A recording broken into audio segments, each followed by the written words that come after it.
Les primaires démocrates ont démarré le 3 février avec le caucus de l'Iowa. Les résultats ne sont toujours pas définitifs, ils sont même contestés au niveau du Parti démocrate national qui demande un recomptage. Pour l'instant, Bernie Sanders et Pete Buttigieg sont à égalité. Et donc cet incident, ce cafouillage technique, fragilise les démocrates dont on voit qu'ils sont très fébriles par rapport à cette élection. Ils sont très soucieux de battre Donald Trump, mais pour l'instant ça ne donne pas une impression de sérénité.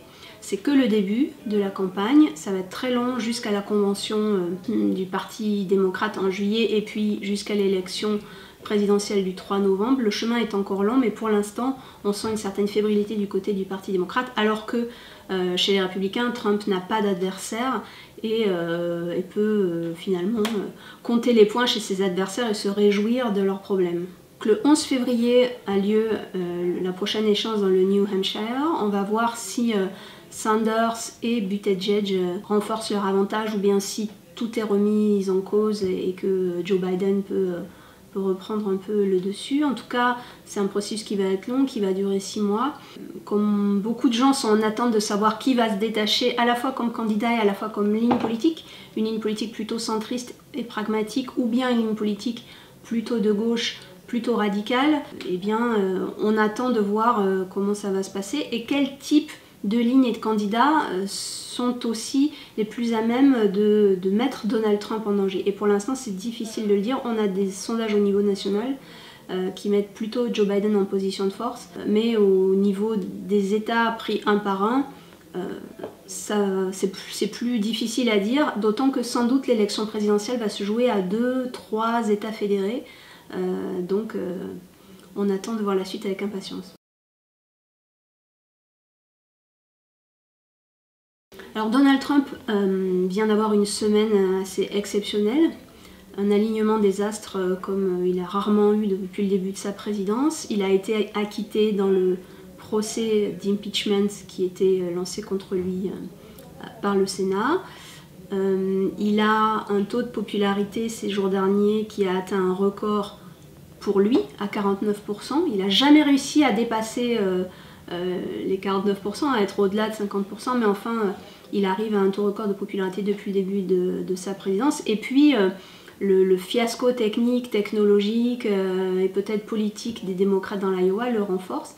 Donc là, il est en position de triomphe et d'ailleurs, il ne se prive pas de le dire avec une conférence de presse qu'il a organisée au lendemain de son acquittement à la Maison Blanche, une conférence de presse où il n'a pas pris de questions de la presse mais où il a brandi la une du Washington Post qui le dit acquitté, où il a fustigé ses adversaires, où il a montré un certain sentiment certes de triomphe mais aussi de revanche, de ressentiment par rapport à ses adversaires.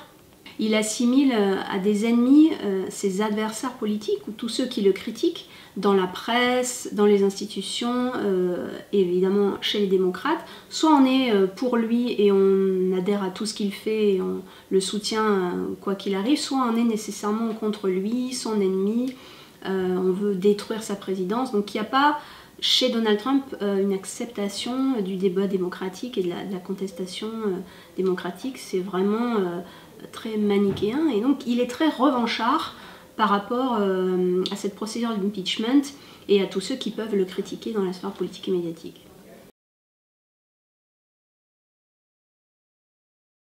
Chaque année, le discours sur l'état de l'Union a pour objectif à la fois de présenter la vision et le projet politique du président pour l'année à venir et de promouvoir une certaine cohésion, une certaine unité nationale. Et puis c'est un discours qui est censé être très solennel au Congrès avec ses partisans mais aussi ses adversaires qui sont là dans un moment de communion nationale si on peut dire. Cette année, Trump en a fait un épisode de meeting politique et sur la forme l'a transformé en show de télé-réalité. avec une famille d'un soldat qui retrouve ce soldat qui revient brusquement de la guerre et donc dans des effusions comme dans un show de télé-réalité, avec aussi la décoration de la plus haute distinction qu'on puisse accorder à un civil, qui est la médaille présidentielle, à Rush Limbaugh.